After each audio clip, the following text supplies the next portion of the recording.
Welcome to the Innovation Forge. And maybe we want to look at this in a little bit more of a complex way, or handle some possible data issues that you're going to run into. We could do another coalesce, but that's going to require those subquery export joins, and I don't think that's the right move at this point. So we're probably just going to write a more complicated formula with a couple additional exports. So we're going to create a subquery export here, and maybe this is just distance from campus, miles, school, then perm.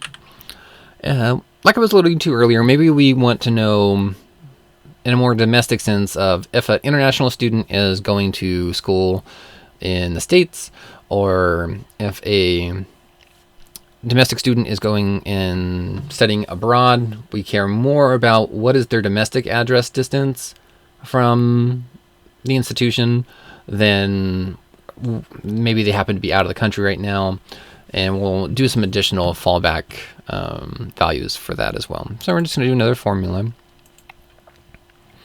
and let's do that geo latitude again.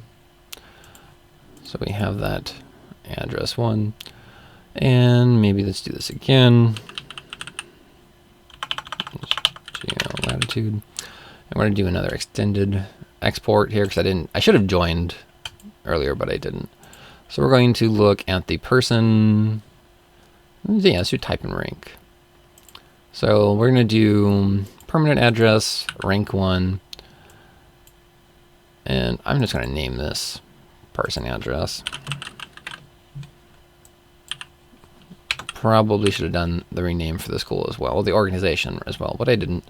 So, and let's just say this is just for simplicity's sake, school. Take that to real as well, just in case. And maybe this is just person. Real. And let's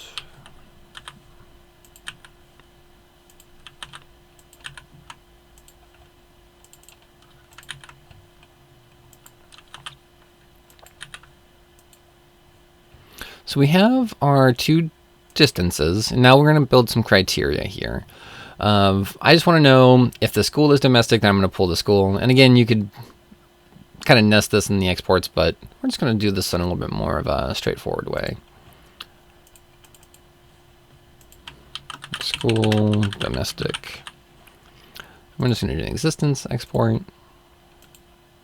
1 or 0. And then we're just going to do a filter of, is the organization country, which is that address 1, because we want the organization address, not the school on the student's school data table. We want the actual organization address.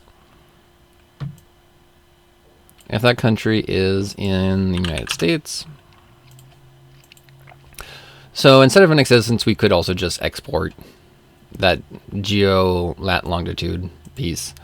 But we're just going to write this into the formula. And maybe we just do person domestic. My typing is getting worse. And we're just going to do that person, address by type rank. And we can just do United States again. And we're going to remove that school address filter and just save a copy. And this allows us to write another one of those case when statements of case when school domestic in, and I mean, we could, whatever value, you could do a word, yes, no, you could do a number, or whatever it could be. Then I want to give me the school one, or the organization, the distance from the organization address to your institution. And then when, so if that is in domestic, it'll give us that distance. If that's not true, it then checks down to the next when statement. So when person domestic is in 1, again, whatever value you're using. Again, this could be a coalesce, with this being a little bit more complicated. Then just give me that permanent or person distance. And then maybe else, we just say it's 3,000 miles away. 3,001. Not very precise. A student in California attending a school in Mexico, or someone in New York attending a school in Canada, it's definitely not going to be 3,000 miles, but we're also going to bucket these into groups as well. So this just gives us a value that we can compare against. Oh, and it would help if I ended our case when statement. So now that we have the distance from campus, and this is going to be that school, domestic school. If not domestic school, then domestic perm, and if not domestic perm, then just that static value of 3,000. So we can do another case when statement. And you could also use translation codes to do your score bands and scoring rubrics. I typically would not recommend that unless whatever your band is going to be pretty universal across your instance of Slate. So if you know, like whenever you're working with institutional distance, yeah, 50 miles, 100 miles, 200 miles, that's always the criteria, or it's the criteria for 99% of the cases, then yeah, you can build a translation code to work with that in several different ways. But you might find that either at the student level, prospect, inquiry, applicant, admitted students, those distances have different nuances with your students, whether that's engagement, likelihood to perform behaviors, whatever it might be. But also at the round level. And those kind of cutoffs for an ED student might be different from a regular decision student, might be different from a transfer student.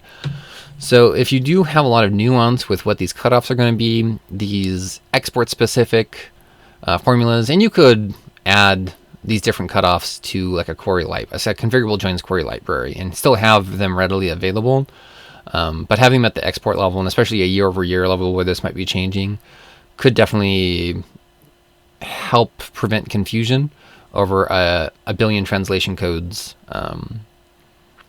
that could be cluttering up your translation code section, or just people don't know which one to use, or they might choose the wrong one on accident. So we're just going to build this directly into the formula. So case when that distance is, let's just say, greater than or equal to 400 miles, then we're going to put them in that third bucket. And then when distance is greater than or equal to 100 miles, then we're going to put them into that second band, bucket, whatever we're going to call this. And then when the distance is maybe greater than 0, then 1. Or maybe we just want to do greater than or equal to 0. And again, I'm kind of falling into that else territory though. So maybe 0, I realistically, you're going to be 0 miles away from the institution, probably not. So we're just going to do, and we'll do greater than or equal to 0.